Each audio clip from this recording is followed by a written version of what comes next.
I'll wait for them to tell us that they are ready. Kenneth? Yep. All right. Well, good morning. Since taking office a little over 2.5 years ago, I've made it my mission to ensure that every single Kentucky family feels safe in their neighborhoods and has a real path to prosperity. For many across the Commonwealth, this path to prosperity gets tougher every day. Kentucky families are struggling. Our state has twice the number of workers compared to the national average that are making the minimum wage. According to Business Insider, we have the third slowest wage growth in the country. And a governing magazine study showed that Kentucky's lowest earners are actually making 4% less than they did 15 years ago. Kentucky families are working harder, but making less. And for many areas of this state, for this area in eastern Kentucky, unemployment rates are still far too high. At the end of the day and at the end of the month, our wages stay the same while our utility bills, our grocery bills, everything it takes to stay alive grows and grows and grows. We've heard from Kentuckians from every area of the state worried about their ever-increasing utility bills, things that they cannot live without, heating their home in the winter, cooling their home in the summer, having the water that's necessary to run their home. To date, my office has taken several steps to ensure that families have some help to pay those utility bills. Earlier this year, I urged our federal delegation to keep LIHEAP funding intact in the federal budget. LIHEAP helps over 116,000 Kentucky households keep the lights on and the heat flowing in fiscal year 2017 alone. In April, I got word that LIHEAP funding would actually be increased for fiscal year 2019. I also joined a bipartisan coalition of 18 state attorneys general, state agencies, and consumer advocates in urging the federal government to ensure that Kentuckians and not public utilities received every benefit of the reduced federal corporate tax on our utilities.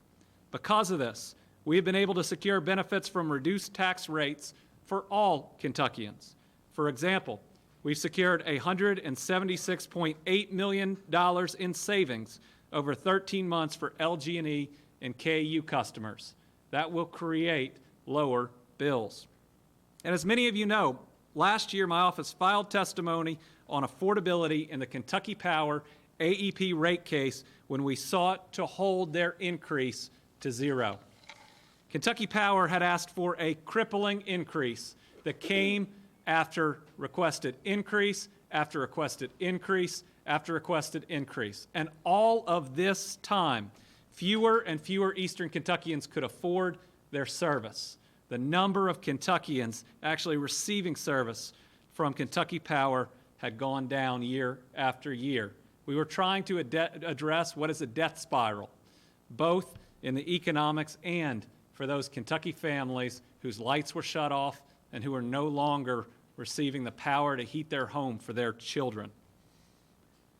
Thanks to the work of many, including our attorneys in our rate division, Representatives Harris and Hatton, but most importantly, the thousands of Kentuckians that made their voices heard. The folks from Pike County, Floyd County, Letcher County, and other parts of eastern Kentucky that showed up to tell their story about how their entire family would sleep in the same room to conserve power. The story of the family where all the children asked for was that the lights come back on for Christmas. They told about the heartbreaking reality that many families in eastern Kentucky and across Kentucky are facing. And their voices were heard. Ultimately, the PSC made rulings that resulted not in an increase, not just in a zero increase, but in an average 4% decrease in the monthly electric bills for eastern Kentucky families who take service from that utility. It was the first ruling in eastern Kentucky where we have seen a decrease in many, many years. That victory, combined with other savings accomplished over the 2.5 years, have helped save Kentucky families over $310 million in requested increases. I'm proud of our rate intervention team. I'm proud of the people in Eastern Kentucky for making their voices heard, but I still hear our Kentucky families.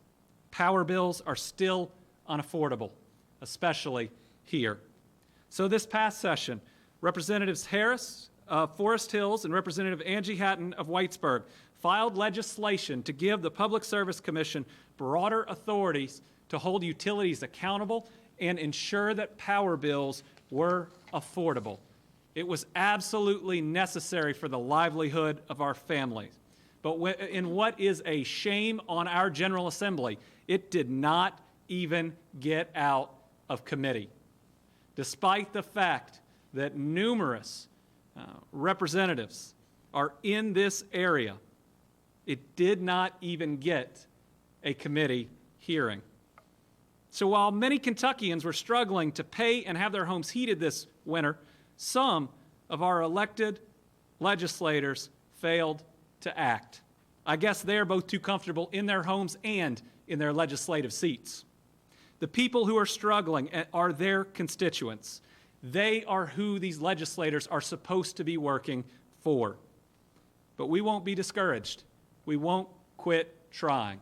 Kentucky families don't deserve excuses. They deserve continued action. Every time an obstacle is set up, those families expect us to work past it, to run through it, and to do what they need to help their children have the lives that they deserve. So today I'm joined by Representative Harris, Representative Hatton, to announce that this legislation will once again be pre-filed in the 2019 General Assembly. We will continue to push to get this passed. And the legislation does a couple of very important things.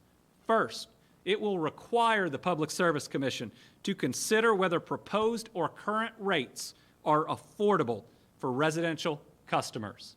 Because if a utility can't provide affordable rates, then it needs some competition from a company that can.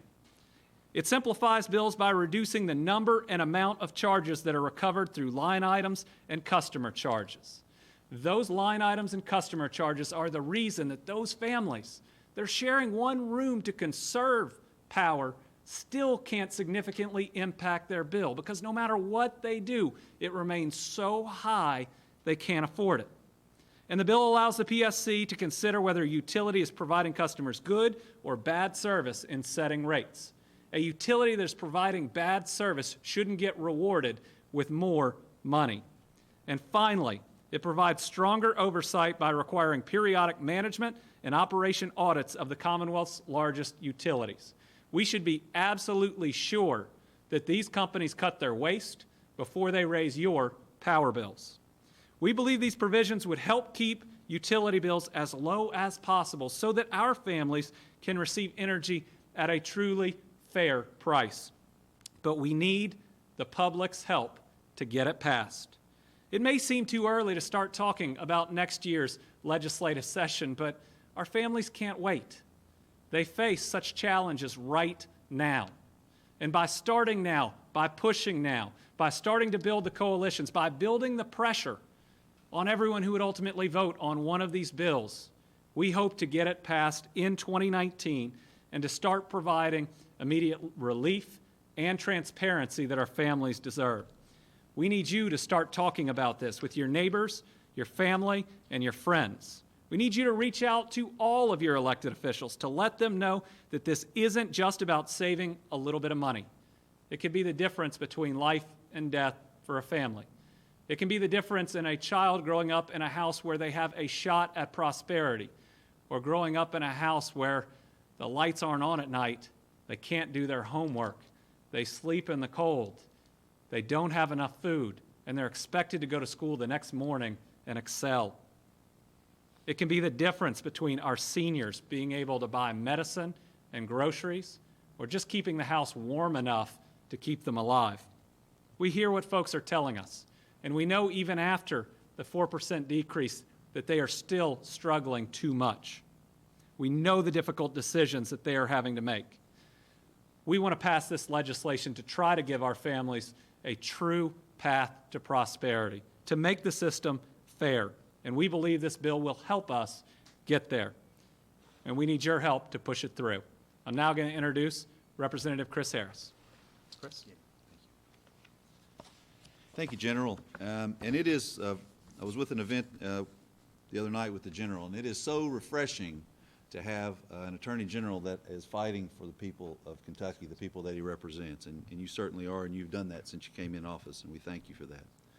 I want to go in and break down a little bit about the contents of the bill and try to explain a little bit about where we're coming from on some of the language and the contents.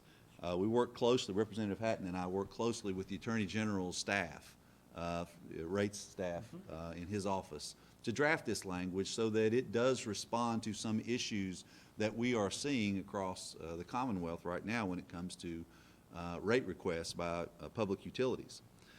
The first major thing that this bill does is it defines what a customer charge is. And that customer charge is what you get on your bill every month. It stays the same. It doesn't change over time without going back to the PSC.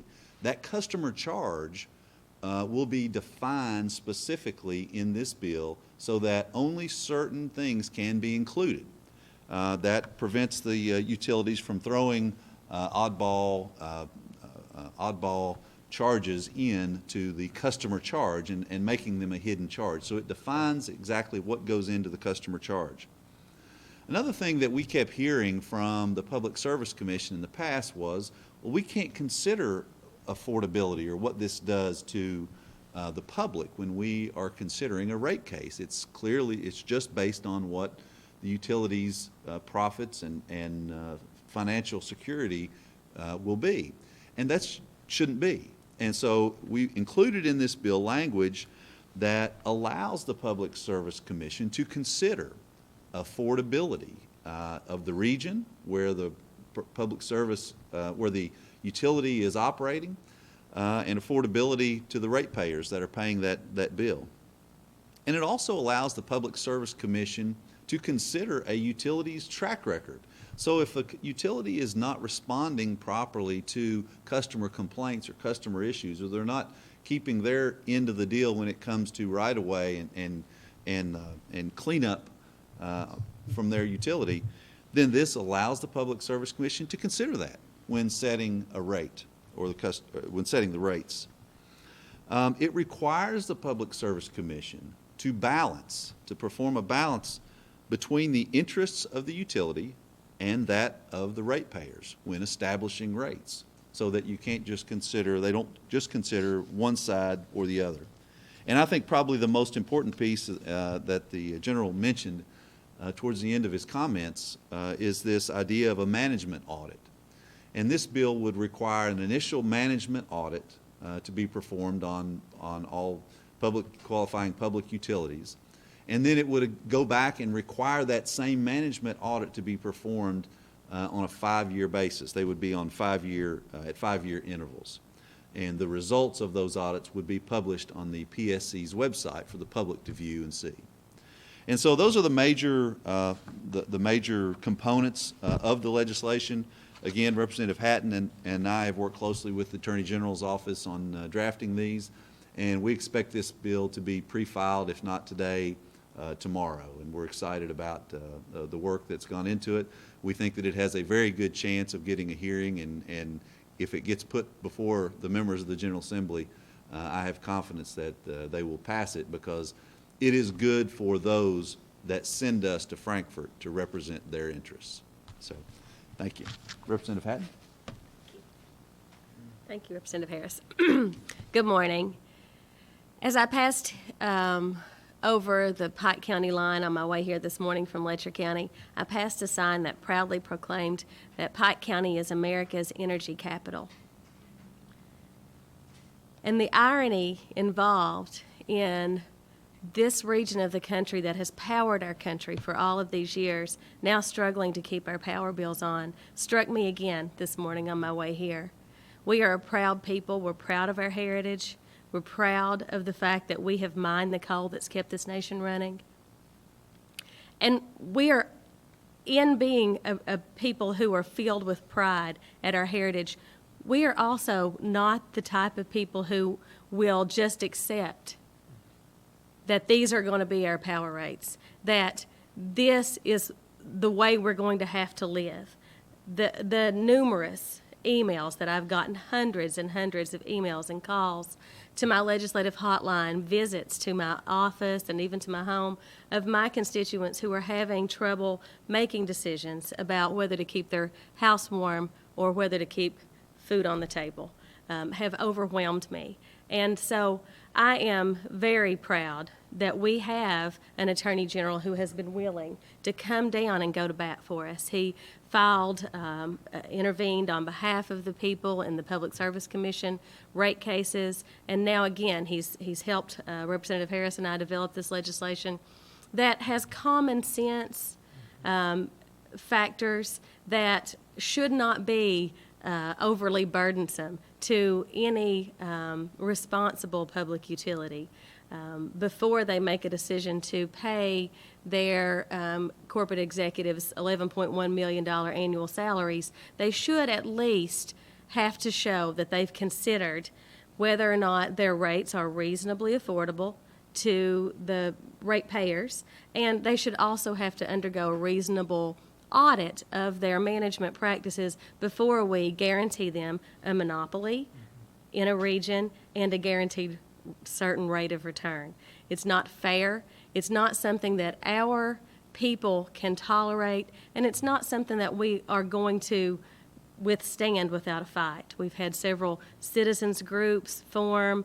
There are groups on social media, such as the We Have Had Enough group, and they have banded together to make their voices heard. I'm pleased to represent people with fight and grit like that. And I, along with Representative Harris and the Attorney General, promise you that we are going to take this fight back to the General Assembly again. We're not done fighting about it because nothing has been significantly changed. We did fight that rate increase and get what we believe will be a 4% net decrease, but it's not enough. Right. We still need to keep fighting, and again, we're very pleased to do that. Thanks. Good morning, folks. My name is Mike Howell. I'm Executive Director of Big Sandy Area Community Action Program. And I also would like to thank the Attorney General and Representative Harris and Hatton for this bill and the hard work that they are putting into this. This is really going to make a difference in the lives of low-income people throughout Kentucky, I do believe. The battle, as the Attorney General said, started with the rate increase with AEP, and we appreciate the fact that he came here to Pikeville and kind of worked with a lot of folks in here and to help to get that going to oppose that rate increase. And it is my opinion that the PSC needs to consider the ability of all of its customers to pay. The high rate increases that are based on profit margin is just unreasonable and not appropriate for all of its customers whose incomes are barely able to scrape by. Low-income households, as with all households, require food, shelter, medication, water, heat, and electricity. And the stress of the rising costs and the rate increases have just been of people who are just trying to make their basic needs with limited resources, and those living in poverty. It's just very difficult for them to do. The low-income people throughout Kentucky, particularly here in eastern Kentucky, where we have better than 30% of our people who live below the federal poverty guidelines. The number of people who come out to my agency this year for assistance with LIHEAP, we had better than 10,000 households in our 5-county area of Big Sandy, of Pike, Floyd, Martin, McGoffin, and Johnson counties, who came in for utility assistance because they could not afford to make their utility payments to keep the lights on and keep the heat on in their homes. We have thousands of families out there throughout the rest of Kentucky who are in the same situation. Kentucky, I think, is like 47th in the nation as far as the poverty level, the number of people below the poverty level. We have a lot of that has to do with the job market here. It's not what it once was. Coal is, as The loss of the coal industry has crippled us, and we're trying to build back, and we are, but it's a slow process. With the number of people that we have on fixed income, the elderly, the single parents who are trying to raise children, they should all be considered when decisions are made on rate increases. And this legislation is very important for all of these folks. And we should all get behind this. We should contact our elected officials throughout the state and get them all behind this. Tell them that people need this passed. And thank you for allowing me to speak today, folks. Again, I want to thank both you for the work you do, and our representatives who are here today and who are going to be pre-filing and pushing this legislation. While I know their intent is to help the people of Eastern Kentucky, this legislation will help all of the people of Kentucky. There are people struggling in each and every community that deserve to be treated fairly, and this bill is a step in that direction. So we're happy to take any questions. Sure. I got a question for you. Kentucky's always been very popular in the warring industry and businesses because of our low power rates, and that's not very effective anymore. It's also, Representative Harris said that you're going to go ahead and do away with frivolous charges on our power bills, which is a fabulous idea. I'd like to encourage you to take it one step further, because when AEP retired the Big Sandy Power Plant, Right. we as taxpayers, Chris, you'll know this, we Right. got slapped, we're paying until 2025 Yeah. to do away with that thing. That should also be included in that bill as well. Kentucky Power's contention is that they are taking some of this money, and the reason why they have these raises or these rate hikes is two reasons. Number one, people are leaving here in droves. You mentioned there's no jobs. There are no jobs here. The second reason is that they're using some of that money for economic development. Hyde County just the other day got downgraded 7 levels. Right. There's a disaster in our counties with fraud, inefficiency to do the job, and there's nothing being done at the state level. There's no jobs being created in the county. My question is, the economic development money that we as ratepayers are paying, would you consider making that transparent, or making them Oh, absolutely. make it transparent to the ratepayers to say, okay, if the AEP is using $30 million for economic development, we want to know where that money went to, and make that, in that bill that you're discussing, make it transparent. They were responsible, or partially responsible, for bringing Brierley Industries here, and also Right. Enerblue here. Without them, we'd be in worse shape. So how do you, Right. can we make it transparent, and can we help Well, work together? we can, and the public should demand transparency in all parts of government, and especially in all utilities that serve the public. When you have a monopoly, like Kentucky Power and other utilities do, it creates a higher calling on how you spend your money internally, and especially how you spend the public's money, because the public doesn't get input on how those dollars are spent on economic development. So the management audit piece here is incredibly important, because it allows a dive not just so the public can see it, but also by experts in their field about how operations are going. In other words, if most people in your region can't afford your power bills, should you be flying first class on each and every trip you're going? Some of the same demands you see being made of our government right now. But I do think it is a good idea on those dollars that are collected and are spent on behalf of the public to have full and total transparency there. If those dollars are being collected for what's claimed to be an economic development purpose, there should be a report to the people of the region every year on exactly how those are spent. And while I believe that would be contained in the management audit, that's something I would certainly like to talk about more, about being very explicit in the bill.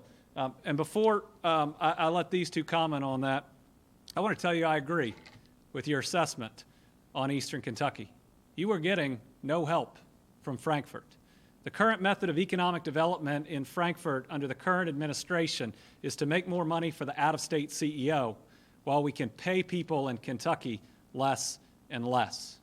Now, the fact is that we need to turn towards not just recruiting any jobs, but good-paying jobs. That when we put incentives out there, when we put state dollars, they should all be for jobs that you can raise a family on and that give you a better life than what you have come from. And our economic development cabinet doesn't need to be one group focused on the entire state. It needs specific subgroups, specific branches focused primarily on eastern Kentucky and a couple other areas in the state. We are one state. And if one area is failing, then we are all failing. And that means we need to spend more resources right here in eastern Kentucky. Chris? Yeah, I'll be glad to comment. Jeff, what you're referring to is specifically what I mentioned, the last item in the contents of the bill, is that management audit. That is the purpose of having that management audit, because we see some of the things that are going on right now with this economic development money that's being spent, the way that it's being spent. I mean, maybe some people think that we need to have a red carpet, lobster, duck, champagne event to announce a new business coming to our community, but I don't. You know, I think that if that's money that's being spent, that was economic development money, that money needs to be put towards actual economic development, not promoting something. Yeah, you're exactly right. Those dollars that are spent for economic development need to be transparent. The public needs to be able to see where that goes, and that would be part of the management audit that would be posted online. I'd also agree. That's a great suggestion. I'd love, Jeff, to see if we could put a little bit more about transparency into the audit portion of the bill. When we're 47th in the country in poverty level, third from the bottom, and we're second from the top in electric bills. We're second only to South Carolina in the highest electric bills in the nation. And that's not rates. Our rates are not the highest, but our bills are second highest because of all those riders. And so while I do absolutely agree that the economic development portion of what our utility companies are doing is important, that if there's going to be extras that are spent, that they be accounted for and that they come from a different fund besides out of the pocketbooks of the poorest of our citizens. And I hope that we're going to find a balance with the utility companies, because the Public Service Commission is designed to police a corporation, and a corporation's goal is to make money. And under the current parameters of the law, they're doing nothing wrong. They're strictly going by what the law allows them to do. But the Public Service Commission can only do so much with the way the laws are written now. So we have to redo this law to allow the Public Service Commission some more leeway to police the corporations, and one of the things should probably be the transparency in what they're doing with economic development. Okay. Any others? Yes, I have a question. Sure. Concerning the Big Sandy Rider, Yeah. they should not let, well, first of all, they should not let AEP tear the Unit 2 Yeah. down there at Big Sandy, because later on down the road, we are going to have to pay for another power plant. And that's number one thing. Okay, number two, pertaining to the rider, the way I understand it, the people or the customers paid for the Big Sandy power plant. Mhm. Both units, 1 and 2, they paid for it. And what I can't understand and can't find no law on Right. is how Kentucky Power or AEP receives lost Yeah. income in that rider. It's something that. From something that's not there. Customers own. Yeah. How can they receive lost income in that? And that's something that needs to be addressed. Right. And that was I mean, that was a situation while we're still looking at, it occurred before we came in, but it definitely says that we need to be upfront with people. Yeah. I mean, this creation of a fiction that allows a company to receive money from people, it's just about being honest with people and upfront about what they're paying for. And with the management audit, at least they could be upfront about what their actual costs are, and you could see them. Because if they were struggling, maybe we could understand why we struggle some. But I don't believe that's the case. I don't believe AEP is struggling at all. okay, I have one more about Sure. the Mitchell Power Plant. Okay. You know, when we, the Kentucky Power bought Mitchell Power Plant. Yeah. They got a 20-year write-off of depreciation Yeah. for 20 years on the purchase Well, the people, I guess Ohio Power, was it Ohio Power owned it? It may have been, I mean, their customers paid for that plant. yeah. How can AEP get the write-off from it when the customers pay for it? Angie talked about that about a Yeah. year or so ago. Do you want to? But. You wanna talk about it That's a again? good thing that I understand. I think about. Yeah, I agree with you. There's an awful lot of things that Yeah. I mean, it needs have, fixed. have to get looked at, and hopefully this management audit Right. will be a way to prevent things like that in the future.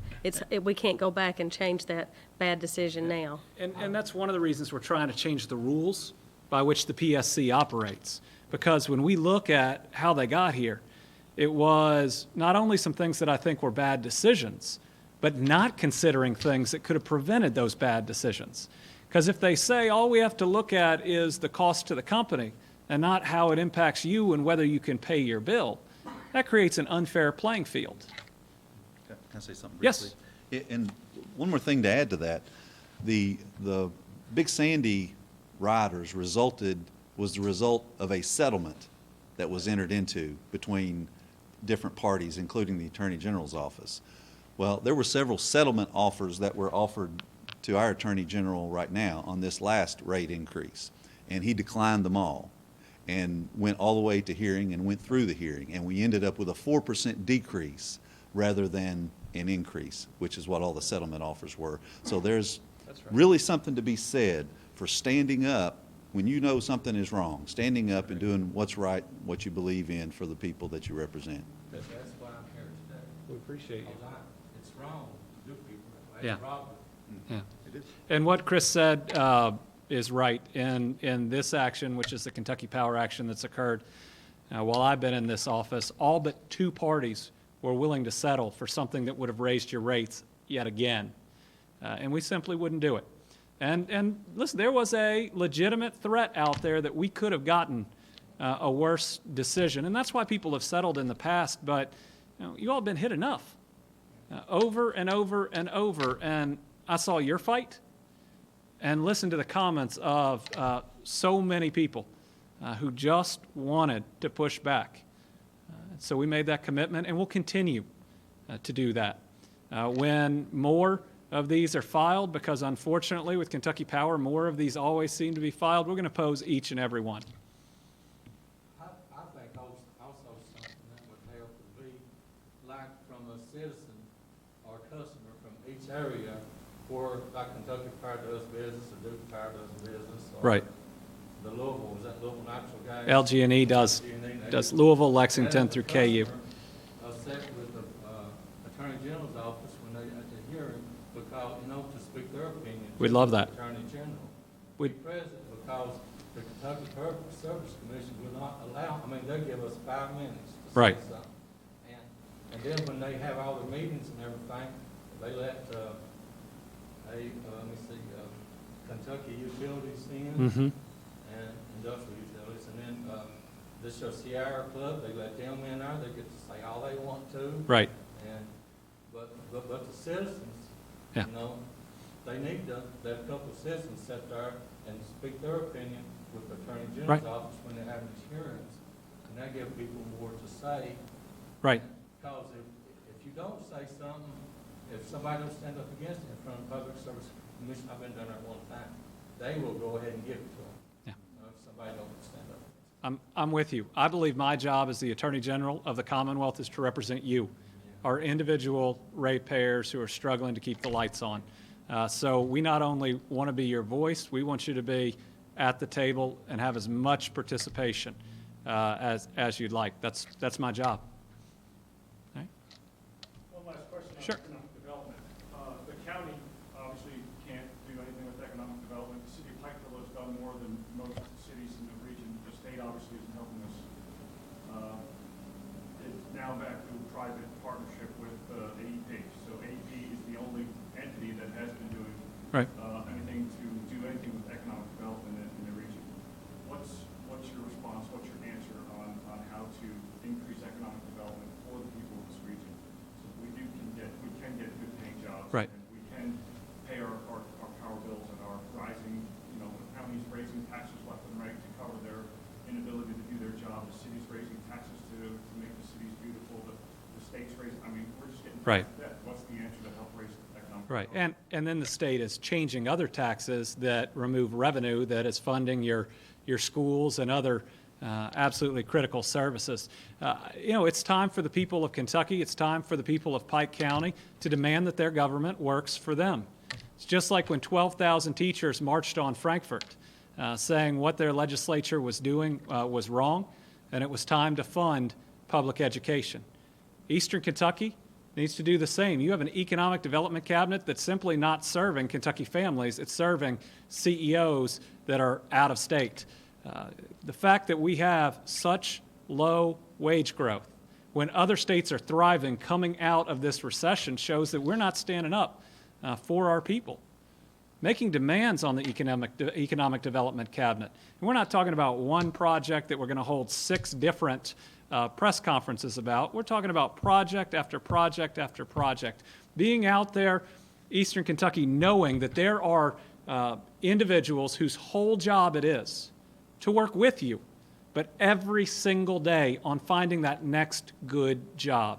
That employer that's going to invest in the community and is going to pay a wage where you can raise a family, where they're going to put down roots and not simply send the money out of state. And we've got retail jobs, and those are important. We need them. But it's time that we have something that pays more than the minimum wage, and the next one ought to come right here. All right? Thank you all very much.